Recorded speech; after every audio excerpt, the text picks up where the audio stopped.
everybody. Welcome to this conversation about Medicare. You already know who we have: Terry Fulmer, Nancy Ann DeCarl, Dara Lynn, I already forgot your last name. Moyer, and Efrem Castillo. Am I pronouncing that correctly? Yes. Yes, from United Health.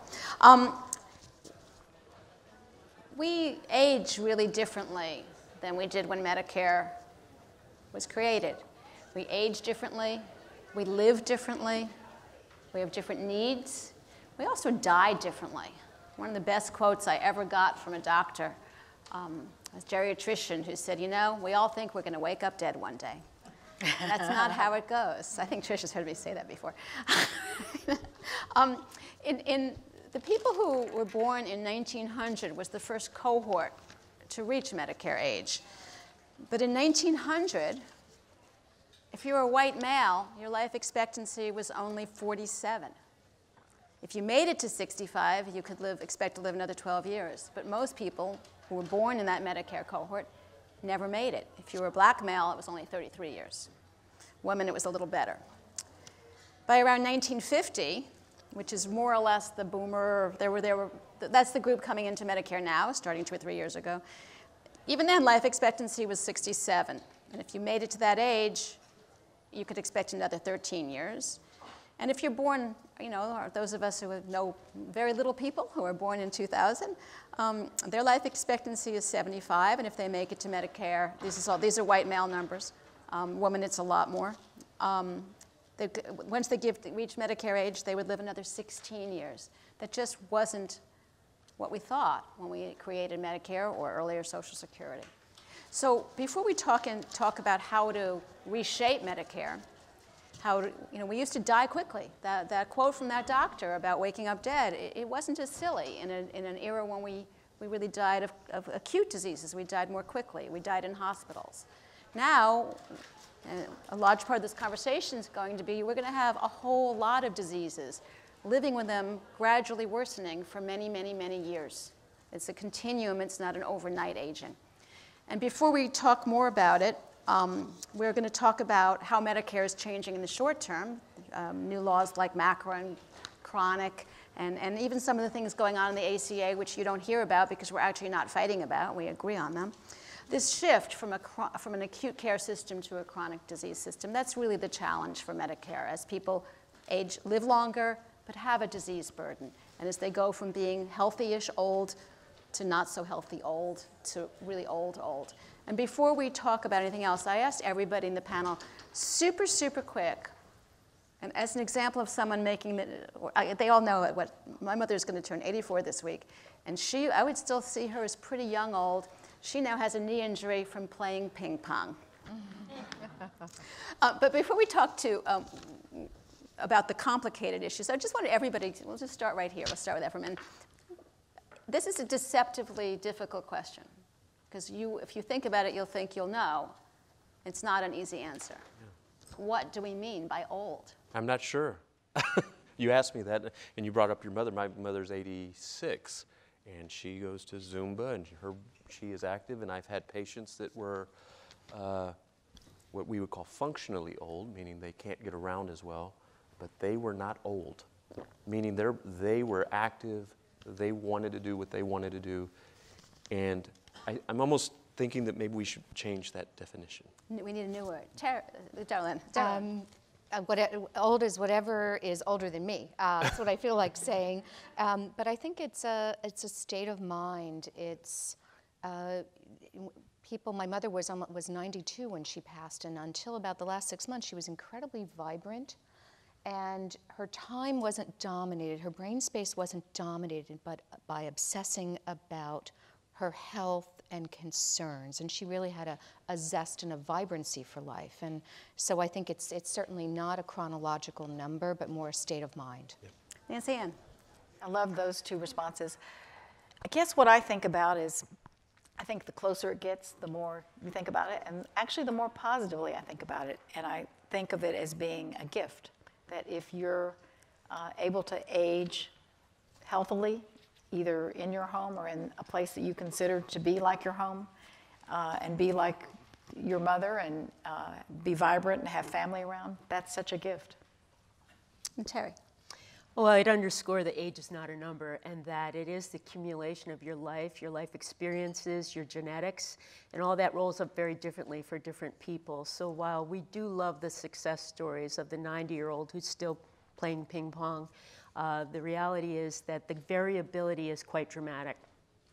What nobody here said, but I'm going to point it out because it's a good starting point. Nobody here said an old person or being old means you cost Medicare a lot of money and we don't know how to pay for it. And that is really the one of the problems facing policymakers of the next generation. Not the only one. We have a long list these days. So I actually want to start with Terry, because the Hartford Foundation has done so much work on making our healthcare system. Our healthcare system is really still, it's very reflective of where we were in 1965 with Medicare. It's still, although it is in the process of changing, and we're going to talk about how it's changed, it is still much more of, the structure is the basic underlying structure is still acute disease. It's still dropping dead. Right. Talk about how Hartford is working with some healthcare systems to redefine that. I mean, I'm overstating a little bit. I mean, obviously we are, all of you who are in practice have 85-year-olds who are not dropping dead. But I mean, that's still sort of the underlying skeleton of our healthcare system. So how are you changing it? Thanks, Joanne.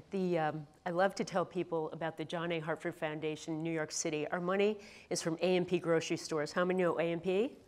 See, like 20 years from now, nobody's going to raise their hand. But A&P was, today you would call it Walmart, right? Anyway, our foundation is dedicated to improving the care of older adults. And Joanne's referring to our initiative called Age-Friendly Health Systems. Why do we work on age-friendly health systems? Because there is no such thing. And we love the moniker that John Beard and Alex Colacci from the WHO coined in 2008 on age-friendly cities. Well, age-friendly cities need age-friendly health systems. And an age-friendly health system starts at your kitchen table and should end up at your kitchen table, whether you go through the transit of the emergency room, through the ICU, back to rehab. An age-friendly health system knows 4 things about you minimally. They know what matters to you, what your goals and preferences are. They know your medications, they know about your mentation, and they know about your mobility. We have coined the 4 M's, what matters, mentation, medication, mobility, because we know that if everybody reliably attends to those 4 things, you will have a multiplier effect into the best practices and gateway of geriatrics. We had what I call a FOMO meeting, fear of missing out meeting, in August 2 years ago, where we brought in CEOs from 5 major health systems and 12 of the world-class geriatricians, and I thought that would do it. I thought you put those people together and figure this out. No, everybody likes their own model. So the point I want to make is that what we have right now is we have the evidence, we know that. The foundation has funded models of care and provided education for centers of excellence for 30 years. But what we don't have is reliability. So we have pockets of excellence. Last point, I called one CEO, wonderful guy, and talked to him about joining the Age-Friendly Health System Initiative. It was David Pryor at Ascension. He's terrific, he's in our model. Kaiser, Trinity, Ascension, Anne Arundel, and Providence, St. Joseph's. And we just have 100 new systems coming on. But I said to him, will you join me? 4 M's, we want to do this. He goes, Terry, I'd like to help you, but I'm working on congestive heart failure right now. I get it. That's his strategic plan. That's what he's working on. So it's for us to show him how the 4 M's maps on. Any patient who's got congestive heart failure, that is trouble breathing and walking because your heart isn't pumping efficiently, will have trouble with what matters, mentation, medication, mobility. So there's an example and a salvo to say to all of you, we need to be focused, we need to be reliable, we need to be parsimonious, and get this Brownian motion in control. Thank you. Let's go to Efrem is from United Health, and most of you know Medicare Advantage. They're a big player. About 1/3 of Medicare's money is now on Medicare Advantage, and the Medicare spending last year was around, I think it was $59 billion. It's a huge amount of money. You're working, Medicare Advantage does give you an opening to, it's not a fee-for-service system. It's a place where some health plans are doing some experimentation. Are they doing these 4 M's?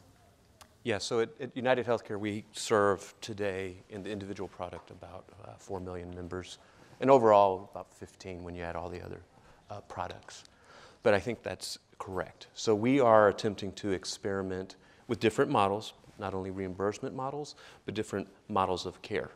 Right. And so how can we create a community that supports, I like those 4 M's, I'm going to steal them if you don't Please mind. do. Please do. But take those 4 M's, or take the thing, we always have considered it, we did 6, but it was very similar. Cognition, what do they want? What do they want? And I always joked that it was always about them, because today's, and we don't like this word either, senior or old person, is a great consumer, an advocate for their own health care, much different than they were at the turn of the century. They're smarter. So we have to be smarter and support them. So at United, what we're trying to do is combine different reimbursement methodologies with different models of care that support what the patient wants, as well as support what the provider needs. So that's a bit of a change. If you think about health care plans 10 years ago, we paid benefits, and we paid benefits, and we designed products, and that's what we did, right? And now I think where you're going is really, really important, because what it says is nobody's thinking about it that way anymore. Mm-hmm. Right. We've all recognized there's something better, and we have to change it. So I think that's a very broad answer, but it is those 2 things. Nancy Ann, when you were at Nancy Ann ran Medicare and Medicaid, and then was a White House advisor on health reform.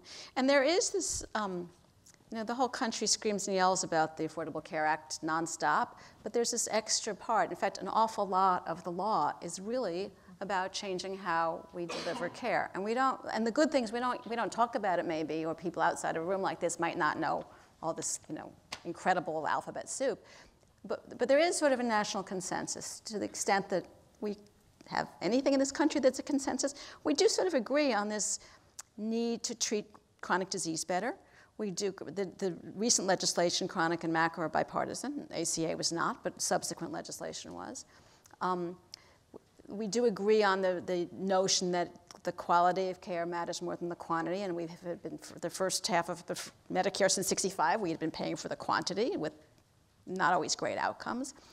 You're now in the private sector pushing these kinds of changes from another direction.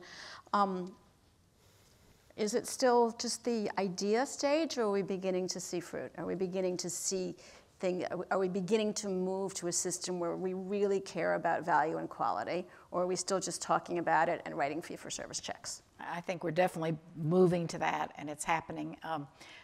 Just as background, before I went to the White House in 2009 as the healthcare czarina, I had been involved in helping to launch a health plan called Care More, which was out in California, and the idea was to take care of seniors and keep them out of the hospital, take care of them at home, figure out what they needed as opposed to what the provider needed, some of the ideas that we've already been talking about. And I can remember going home one night after we made that investment, and we're trying to help move them from this little area in Cerritos, California, and see if we could make it bigger. And I thought, well, this may not be a good investment, but I do know that it's good for seniors and it's helping them. And it actually turned out to be a good investment too.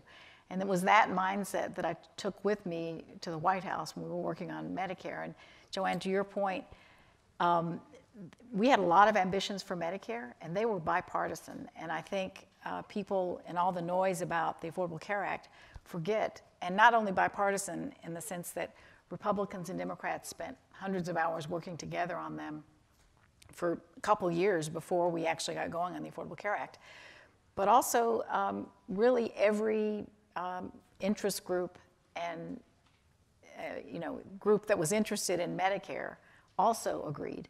Mm-hmm. And instead of, to your point, picking one model, maybe that's why we had agreement. We said, okay, we don't know exactly what works. We see United's trying some things that seem to work. Care First here in DC is doing something. Let's try all of these and see which ones can really engage seniors and engage the providers who care for them and move the ball forward.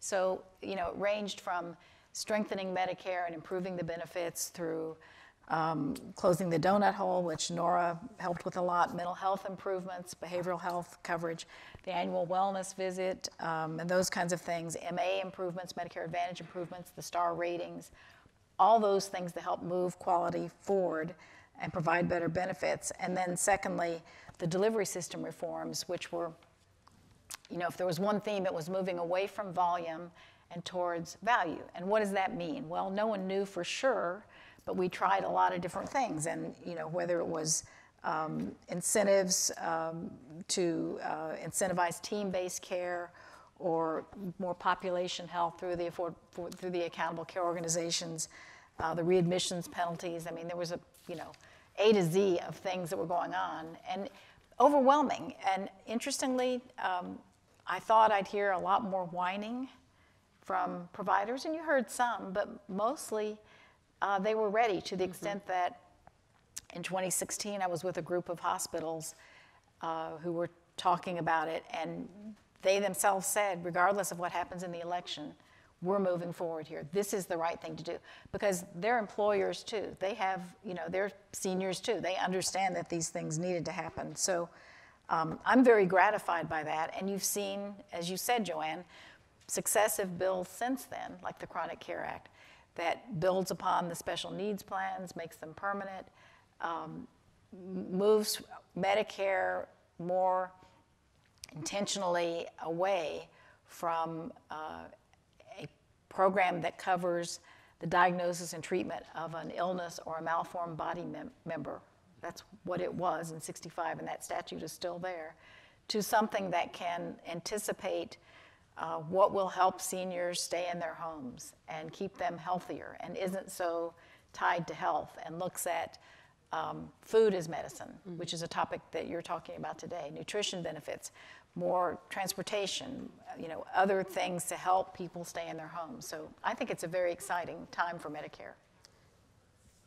We all work in a policy world, right? And the physicians are clinicians who are engaged in policy. But if you go out and you're ACP, do doctors just see this mess of requirements and contradictory new things, and they don't understand?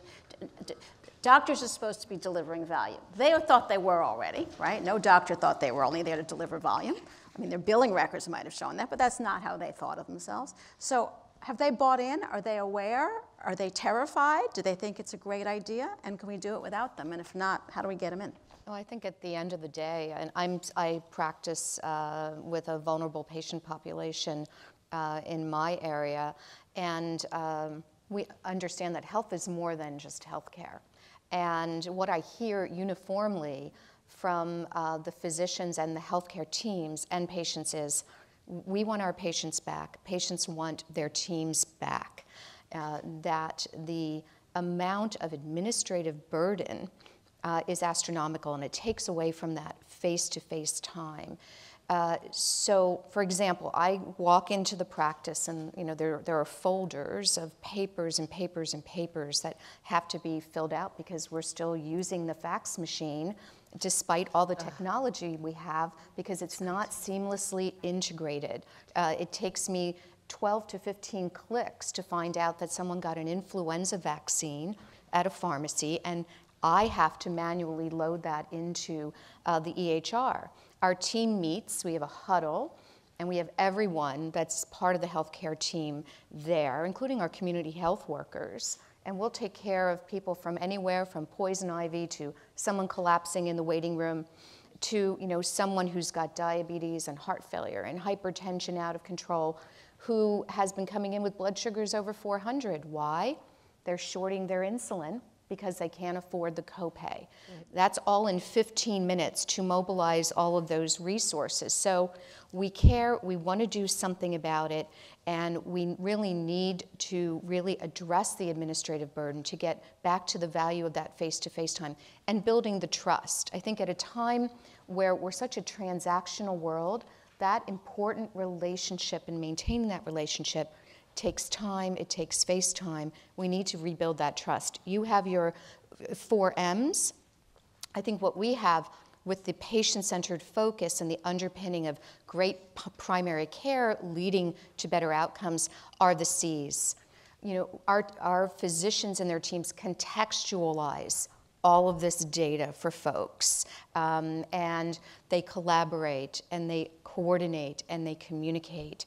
And at the end of the day, we want to keep people healthy, and we want to make them better, and we want to be able to get and work in a system that values that we keep people out of the hospital and out of the emergency room and in their homes and in a healthy state of mind, and that we understand how also the social determinants of health feed into that. Prevention and wellness are, I mean, no one quite agrees what wellness is, except it's good. Prevention is a really long-term investment. And the way that the federal government works, it doesn't give you credit for things that are going to happen 20, 30 years from now. And also with health plans, they don't always have the right incentives to invest in a 30-year-old prevention, because that 30-year-old won't be with them, certainly after 65, and maybe not even by the time they're 31. How do we begin to bake prevention into the system in a way that we give it credit? And is that relevant? I mean, because you still have a lot of healthy 65-year-olds coming into Medicare. You have some healthy 90-year-olds, but because people coming into Medicare at 65, many of them are really active, still working. Some of them are in terrible health. I don't want to imply that they don't have needs. But so how do you get credit for prevention and slash wellness? And what's its role in Medicare, given what did I say, 50 million people? 59 million around, most of them are elderly, some are disabled, some of them are quite healthy. Some of them are a wreck. So how do we do that? I'll just go real quick.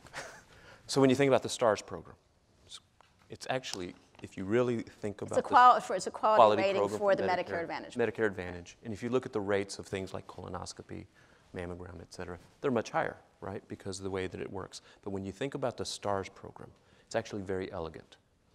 And I use that word from the perspective of it has prevention, so it's actually preventing disease. More colonoscopies prevents colon cancer. And people with colon cancer today live longer. It's a fact, right? So we can get in front of it. But it also does things to support overall improvement in healthcare. Things like, did you take your medicines, chronic disease? Did you prevent a readmission? So I think there's that piece. But I also, just broader to your question, I would challenge us to say, I think we all have a responsibility, not just Medicare Advantage, not just Medicare, to think about prevention. When you think about in the, and I'll quote, commercial space, the space that's not Medicare, what can we do and what can we support to prevent chronic diseases? When we think about obesity, when we think about smoking, there are things that we should all be able to do collectively. And I don't want to just say it's Medicare, because I think it's something that all of us have to do. So I specifically started with Medicare Advantage because I have very specific data that shows that we can improve and prevent chronic disease or cancer or breast cancer, et cetera. But when I think broader, I think we have a broader responsibility. Prevention is time-consuming. Making a patient see, I don't think you can make them, helping a patient see that they need to change behavior. I live with a couch potato, I know. You have so many demands on you. The system is not wellness-oriented. It is still sickness-oriented. We're changing that, but we haven't gotten there yet. How do physicians, particularly primary care physicians, partner in the limited time they have? And behavior change is really, it's not a 1-minute deal. Somebody doesn't walk in and say, okay, I'm ready to change and get healthy. Does the system reward you? I think that what you have to do is understand who all your stakeholders are, keeping the patient at the center, and taking a look at why do we have an epidemic of obesity and type 2 diabetes? Well, our geographic area is a food desert. Yep. It's not safe for people to go out and exercise. And there isn't a lot of trust between the community necessarily and the healthcare environment. So how do we build that trust? We go out, we go into the community, We work with trusted stakeholders, various communities that are out there, and we build programs. I think some of the successful programs are the ones that have deployed community health workers, people who are their friends and neighbors, who have gone through some training and are there to help folks, especially people who might have a 4th grade reading level, let alone health literacy, to navigate our very complex systems that we've created, to try to simplify this and to increase that human touch at the same time that we take a step back and we say, okay, who are the people that we're caring for and what are their needs beyond their health care to make them healthy or keep them healthy? This probably drove you crazy when you were in government, right? You knew certain things, probably, you knew there were certain things we should be doing, and CBO would just sort of say, no, no, no, no. Well, and one of the changes in the Affordable Care Act dealt with that to some extent by just accepting it and creating the Innovation Center at Medicare, which for the first time gave Medicare the authority to do demonstrations that weren't budget neutral. I don't want to drag us into a budget discussion here and all the different budget scoring techniques, but in the past, the requirement was that it either produced savings within a 5-year budget window or at least was neutral, and to make the investments that need to be made in a coordinator in your office and EHR and those kinds of things, that's not budget neutral. That's going to cost some money. Particularly the first couple of years, exactly. It's going to really cost Exactly. money. So the Innovation Center was something that allowed those kind of demonstrations to go forward. And if they saved money and were viewed as being good for beneficiaries, the secretary can say, we're going to do this nationwide. That was an interesting one too, Joanne, because it was one of the areas where there was disagreement, and in particular, former Congressman Tom Price hated the Innovation Center, but when he became secretary, figured out he could use it. Figured out, hey, this works both ways. I can use this to try out some of the things I want to try out. So, right. But there's also been a bit of a change. I wouldn't say it's a sea change yet, but in the Congressional Budget Office, I believe something like 5 or 6 years ago, they estimated some policies around prescription drugs, and for the first time said that coverage of these drugs would reduce cost, because they looked at the fact that it was a cure or would reduce the number of hospitalizations. That was the first time they'd given credit for that. And some of the things that are happening now in Medicare Advantage to allow Efrem to target specific populations with specific needs, right. That helps them with their scoring too, because right. What they've always looked at in the past was, well, if he gives this benefit, because of the Medicare law, he has to give it to everyone. Therefore, costs go up because he's going to give it to everyone, including people who don't need it. So this way, if he can target those benefits, I think the budget wonks should be able to see their way clear to give us some savings. One more question to you, then I'm going to go back to Terry. We have a bunch of so-called, the fashionable phrases, disruptors. They're not so fashionable phrases, new kinds of consolidation. We have new entities, new mergers. Mm-hmm. Aetna and CVS being one of the ones that people are paying a lot of attention to. Because they are sort of, new animals, do they have tools to address some of the things we're talking about for the elderly population, or are they going to be change agents for the over 65 population? Well, I think so, and I should say... Disclose whatever you need. Yeah, disclose. I'm on the board of CVS, and it hasn't been finally approved by a number of states that we're continuing to work with, so that transaction hasn't happened yet. But I will say, as our CEO has said, that part of the promise of this, some people say, well, you're getting away from bricks and mortar, but really we're not. We're using the 30,000 clinicians that CVS has at its disposal, the 10,000 front doors to healthcare, where a lot of seniors and others are in there every day. The fact that pharmacists are often among the most trusted advisors that a senior or another person using the healthcare system has.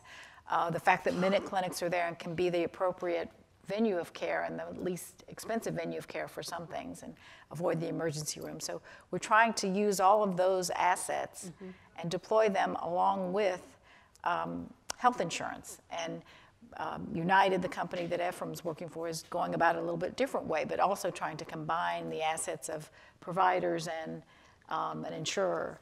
So I think, yes, I think we both hope this will be disruptive and will lead to healthier and longer living seniors.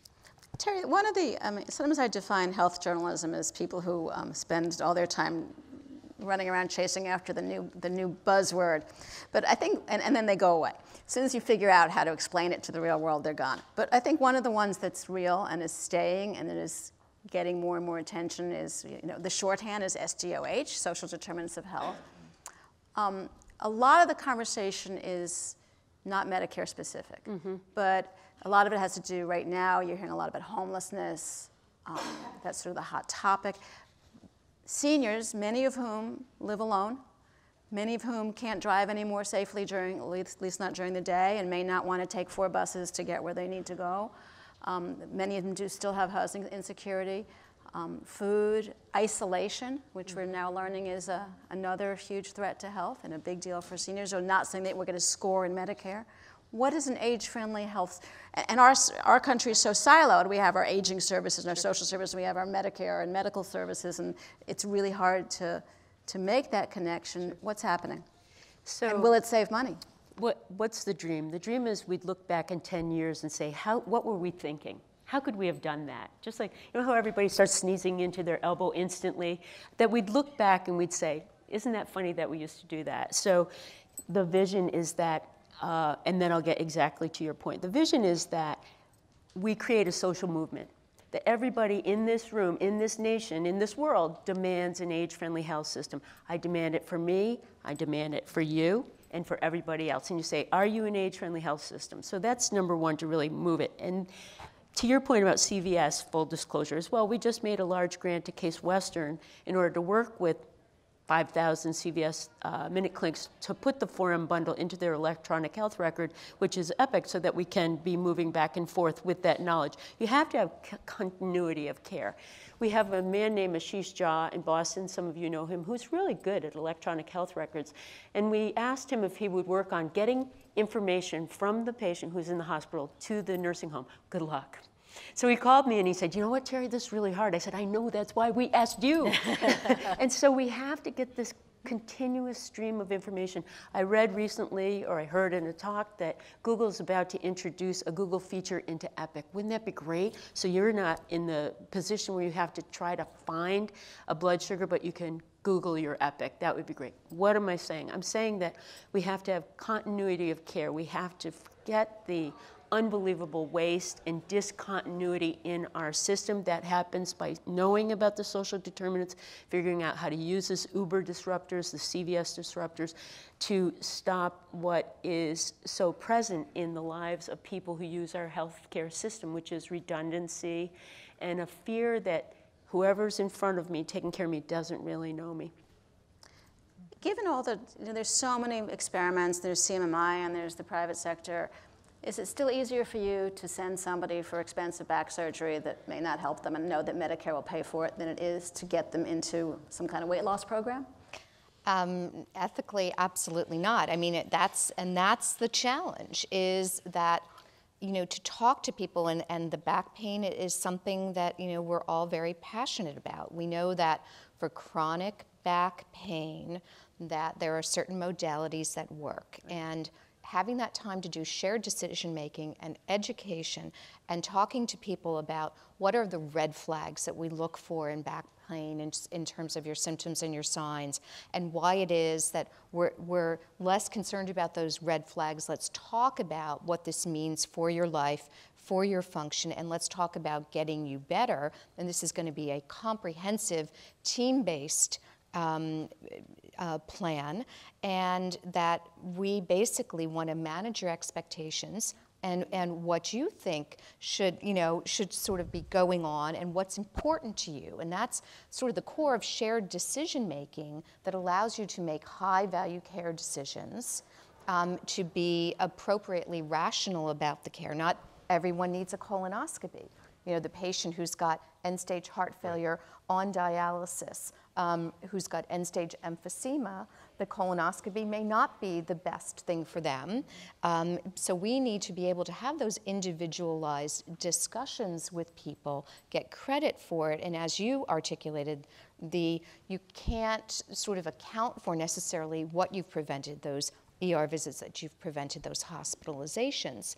But we need to really start to get there. We need to start to value that time, the shared decision-making, those conversations. Do you Talk think, about, so, go ahead. I was going to ask you a question. Do you think the current system supports what you described, or does there need to be a shift, if you will, whether you want to call it reimbursement methodologies or you use the word team to support what you're describing? When I was in practice, I remember what you're describing, and it was always very difficult because the reimbursement methodology wouldn't allow me basically to spend the dollars to hire those folks to do what you just described. And so you hope and pray, but at the end of the day, you're kind of stuck. So the ACP in 2015 actually put out an overarching initiative called the Patients Before Paperwork Initiative. And it looked at various levels of the challenges here.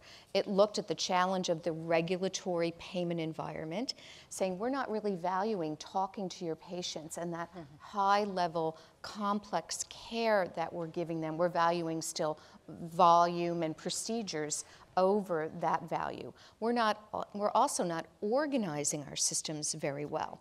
We're starting things. We're throwing more data at people. We're implementing EHRs and not actually looking at the science of transformation and what happens on the practice level.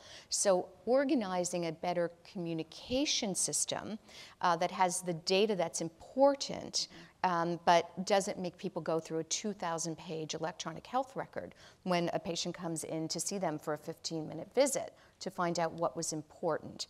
And then to also look at the culture of what happens in medicine and we're also very much about having dynamic clinical care teams so that you can basically figure out who's the best trained person in our team to help us with addressing this person's care, as well as looking at the individual professional satisfaction and resiliency, because we know that physicians and other healthcare professionals that are professionally satisfied are doing what they went into medicine to do, which is to take care of patients, results in fewer medical errors, better outcomes, and most importantly, what people have called the blockbuster drug for our healthcare system, which is patient engagement.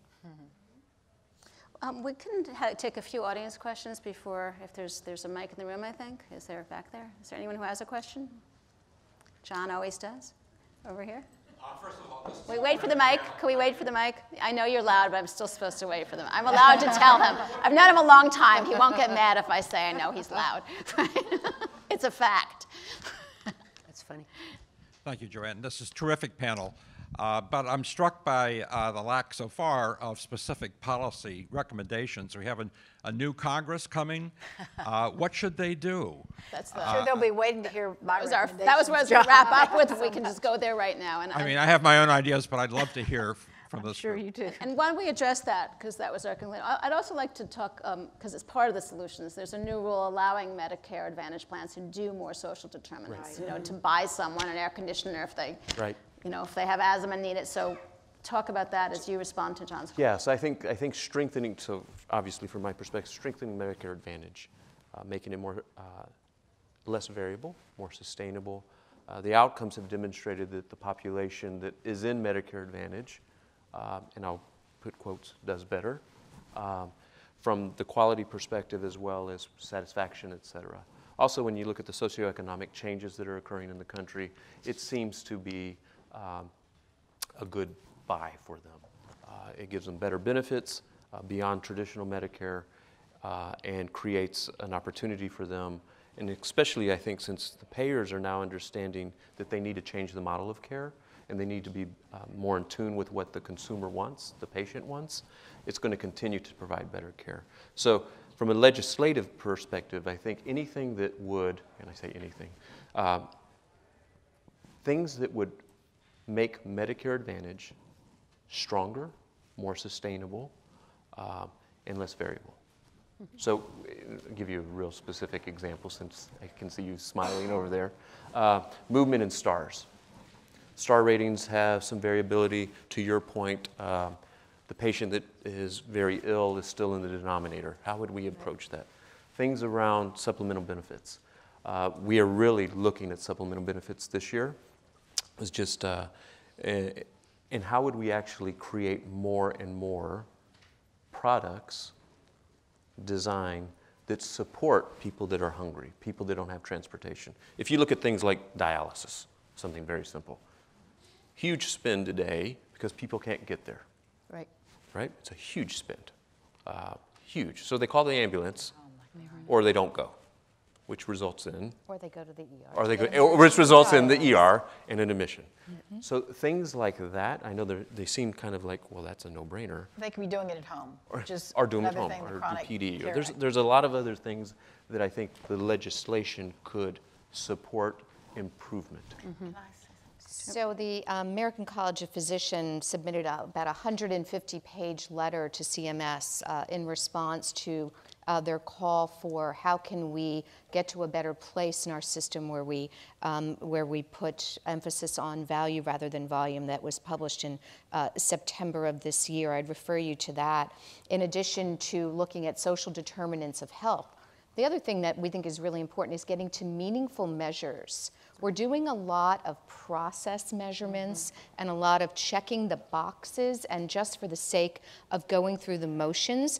And we really need to get to more meaningful measures that result in better care for patients.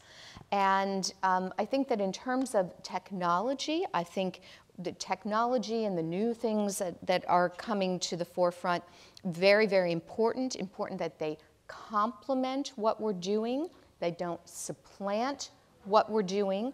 And I think that stakeholder groups such as my group and other physician group and other stakeholder groups want to engage to make sure that we can leverage this to have good outcomes for patients rather than patients, again, getting a sea of data from wearables and networks and portals and just being bombarded with this information and not knowing how to interpret it. And so I think that that's the other challenge, and I think that we're all very willing to work with people who want to engage to confront those challenges. Nancy Ann? So I have two comments. I don't know that these are things for Congress to work on, let me just say, but to your point, Daryl, and John, you and I were present at the creation of the National Quality Forum and all of that effort, and it was great. Recently, Medicare announced that they were eliminating some of the quality measures. So I, sat down, got my glasses out, and prepared to read this thing, and I thought I was going to object to what they were doing, and they were eliminating some of them. But my overall reaction to it was, what they were eliminating didn't bother me that much, but what bothered me was that, as you said, the measures are not that great. Right. They're still very process-oriented. So I would say that's a challenge to everyone in this room and all of us to say, sure. And your guy up at Harvard, get him on this. Yeah, give us some better measures of this. And my second comment is I've spent the last year and a half touring probably 25 or so assisted living facilities. Mm-hmm. That isn't a Medicare benefit. It's not an anything benefit. The Class Act, which we tried to do in the Affordable Care Act, didn't work. It's horrifyingly expensive if you cannot stay in your home and you need a safe place to live and you need a memory care section. Right. I don't know when we deal with that, but that's something that we have to deal with. Terry. Regarding measures, I want to underscore that the grant we made for age-friendly health systems went to IHI, the Institute for Healthcare Improvement, with Derek Feely and Kedar Mate. And I ask any of you who are interested to look at that website because the measures, they have a very strong metrics and measures team there. So there are measures, there are also business cases where return on investment, and the SCAN Foundation has also contributed a great deal of effort and money to that enterprise. So there are measures, there are metrics. We think good care for older people is good care for everybody because if nothing else, you're at least learning a model and a way to move forward. So IHI. The other thing I want to talk about just briefly is public health. And one of the other projects we're working on is trying to get the area agencies on aging working with the public health systems. And the group that's working on this most profoundly is in Florida, where Celeste Phillips, who's Surgeon General, is working with John Arbuck and Trust for America's Health. Why? Because you can't do handoffs from a health system if you don't have anybody in the community to help, to your point. So how do we support family caregivers? How do we think about, you know, the CARE Act? How do we think about bringing this all, knitting this all together? So, you know, we've got the T-shirt that says "Die trying," right? We're going to do it. Does anyone here see Congress doing anything in the short term about long-term care or supporting family caregiving in a significant way? I think the CARE Act has been important. I think paying family caregivers is going to be important. I think asking Congress to work on that, getting legislation to make sure that that we are reimagining the way that we deploy our money for the well-being of care of people. And do we need brand new legislation now, to go to John's point, or do we need to sort of digest chronic and macro for a couple of years? Imagine you know better than me. I mean, we have a finance problem. The trust fund, I mean, the trust fund is, I think CMS hospital is moving forward. I mean, the social determinants features of chronic are being implemented now. So. I mean, the trust fund always is going broke. Sometimes it's going broke fast, sometimes it's going broke slow. When it gets to panic mode, Congress does something. They're not in panic mode yet. Maybe they will be next month. They're not, it's still 2026, right? I'm not worried about that. Congress doesn't I've been panic doing this too long. 8 years out, right?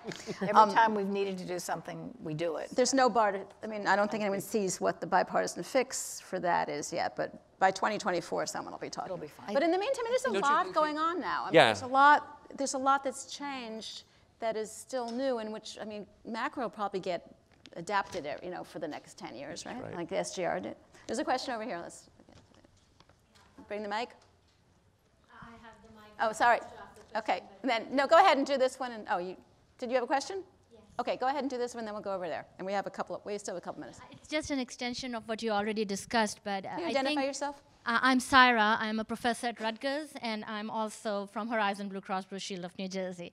And, you know, over these years since CMS introduced the quality metrics, what I've noticed is that the metrics are out there, to your point, and they are very emotion-oriented. They are not clinically connected to the outcomes. So CMR is a good example. It's a great service, but now it's become like a checkbox thing to meet the cutoff points to get the 4-star. Are we really looking and reevaluating the measures as they exist? That's for sure. Adherence Has is to a good continue. measure, right? But does a patient with a statin or a patient with blood pressure med have the controls? Right. So now what the systems are doing in order to meet the cutoffs is saying 90-day supply, let it be sitting in the home, patient may not be taking it. CMR would be checkbox. You have a lot of companies coming out, talking to the members, Can we get to not the having question? any outcomes. Yeah, so the Right. question is, are they reviewing their metrics? Are you reviewing the outcomes associated, and is that the right measure to have insurers or other alternatives invest in it, and what is the member drive? Because somebody would want to do it, a provider may want to do it, an insurer may want to do it, member doesn't connect. Member doesn't pick up the phone, member doesn't talk. So how can we empower the members to really work? And once they realize it, they have better outcomes. But there's no skin in the game to empower the members. Okay, So why don't we let everything them is- respond? I think in Right. the new law, there is, you know, ACOs can prospectively sign people up and they can know they're part of an ACO. They made some changes to that. And also, you can incentivize beneficiaries now in a way that you couldn't before to do certain things. So that's happening. CMS has a lot on its plate, but I'm confident there are people up there who are trying to work on these measures and improve them, maybe drawing on the work that you've done. And what they need to hear is from everyone here, you know, and John's organization and others, that this matters and we really want you to speed it up because it's important. I think that we're having this discussion around improving and changing the measures. So when I was, I'm going to say, first got out and started practicing, this was not a discussion we would ever have. So when I said stars was actually elegant, I was serious, because when you think about 10 years ago and 15 years ago, there was no elegance at all. In fact, there was no measurement. Right? So it's a process. So I agree with everything you guys are saying. We have to be better about measuring outcomes, but we also have to be smarter. Okay, there's a question over here now. Hi, my name is Corinne Pertil. I'm a journalist with Quartz. This is a small question, but I'm hoping it can help us understand how daunting the challenges to information access and integration is. Why is the healthcare system still so fax machine dependent? And how is that obstructing your work? And how do we move from this system to the one that is as integrated and accessible as it needs to be? I happen to sit next to the big new multi-printer fax scanner, and just coincidentally, and none of us fax anything, but because I'm at there, people always come over and say to me, how do you fax? And I say, doctor's appointment, right? And I don't know how to use the fax. I went to get records in person yesterday because I couldn't deal with the fax. So one of you, I mean, we have a whole government office dealing with this, the move to a digital healthcare system. When I was there, doctors, I think 90% of doctors still requested a paper check from Medicare. They would not do electronic deposits. Now, that's going back a few decades, but still, it just doesn't change very quickly. There could be a Medicare law that I'm not familiar with that requires like a wet signature, although a fax wouldn't be that. I don't know, because you can make a copy with your phone now. Yeah. I don't know. From the payer perspective, we've had difficulty moving people to an electronic submission as well. And I think it's because we've created a system that's not ubiquitous from the provider perspective. So I have to go to a different portal, or I have to go to a different phone number, or I have to do something different for every payer. And as much as I would love everybody to just take United, that's not going to happen, right? So someone's going to have Blue Cross. They're going to have to do something different. So I think it's if we could somehow support creation of and I'm going way out on a limb because I don't know much about a clearinghouse, if you will, where it becomes very simple and then transferable. And I think that's exactly what's happening in offices. They have 25 different processes to deal with the different payers and the different companies and et cetera that are they're working with. And if we could simplify and harmonize, it's the same thing with the measures. There's so many different payers that require different measures. Getting to a simplified system that's harmonized and that the measures are evidence-based. We practice evidence-based care. Why shouldn't we demand as much from the measures that we're looking at? So the answer is because it's so heterogeneous that offices have had to build now a lot more staff into and pay for them just to deal with the administrative burden of dealing with the various payers. Terry, did you want to add? When David Blumenthal was head of the IT momentum to get electronic health records, he tried hard to get interoperability, to your point. And for those of you in the room who don't know that, it's trying to get Epic and Cerner and everybody to use the platform. But this is a capitalist society. And so I would ask YouTube one of David's speeches on that, because then you can report that in courts and people would probably be interested in that. It's interesting stuff. Did you want to add anything about that? Yeah. Well, there have been gag rules, and I mean, there's rules now to make it more interoperable. Yeah. I mean, there's been progress, and they've been somewhat more user-friendly than they were a few years ago. But the country spent, what, $36 billion to get? It's been 10 years, and yeah, we're still not there. None of you said the solution. I didn't hear any of you say the solution is technology. I didn't hear any of you say, there's a quick fix. We have just 1 or 2 more minutes, and we'll just well, you could make it a condition of participation in Medicare to do things this different way. You can't get paid unless you do interoperable. Was that some of the insurers came forward and said, we want to do administrative simplification, and they did change to have common forms for some things. Right. Efrem, to your point. Okay, but they still kept in their silos about we have an advantage on this and we don't want to change. So let's each of you just wrap up. We'll start with Terry where we began. If you really, I mean, we've brought down Medicare spending per person is growing very slowly, much more slowly than I think a lot of people realize. It's a 1.5% growth per person, way below what it was historically, which was like 7 or 8% from like 2000 to 2010. So it's not that we're spending huge amounts more on each individual. We just have, because of the demographics, a lot more people who we can't define what old is, but they're old, right? Medicare eligible, that's growing. If we want to take the long view, if we want to figure out how the system that was meant for people who are going to live a couple years and now they're living 20 and they're going to end up with 5 diseases and all sorts of social needs. What's the one thing you need to see Congress do or CMS do? Congress or CMS. I think they should take a hard look at two publications. One is Reframing Aging, and the second is The Longevity Economy by Joe Coughlin, the MIT lab. And I think that they should be talking to the unusual suspects instead of the usual suspects, and the unusual suspects are at a Milken Institute. And Nora, you're bringing together a diverse array of people, and I really appreciate that. So I don't think in all the panels I've done has anyone ever said they want Congress to read a book. So. Good luck, Terry. I'll try. Well, I'm hesitating to ask Congress to do anything right now because I'm afraid it could be the wrong thing. I'm very optimistic about Medicare. I think it's as strong today as it's ever been and has a lot of tools in place. The people at CMS have a lot of tools in place working with all of you in the private sector. So I think we should just keep working on these things and not necessarily ask for new legislation right away. We've thrown enough ideas up in the air. Some of them are going to land and be successful. Yes. We're experimenting so much that some will know which ones are working. And the private sector and Medicare are sending the same messages to the marketplace, I think. It would be to envision how care is going to continue and will be delivered, more home-based, to value complex care that may not be delivered in the traditional face-to-face way, and to streamline administrative burdens. And Efrem? Yeah, I don't think we should rely on Congress. I think we should figure it out.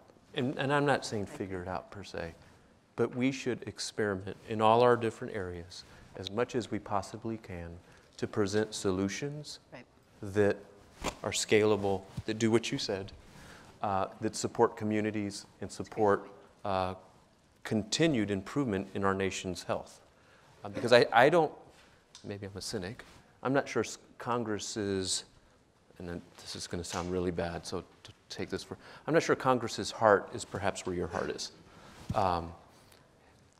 I think the private sector has to drive the improvement. Okay. And on that note, I want to thank you all for being here, and this is a conversation that will continue.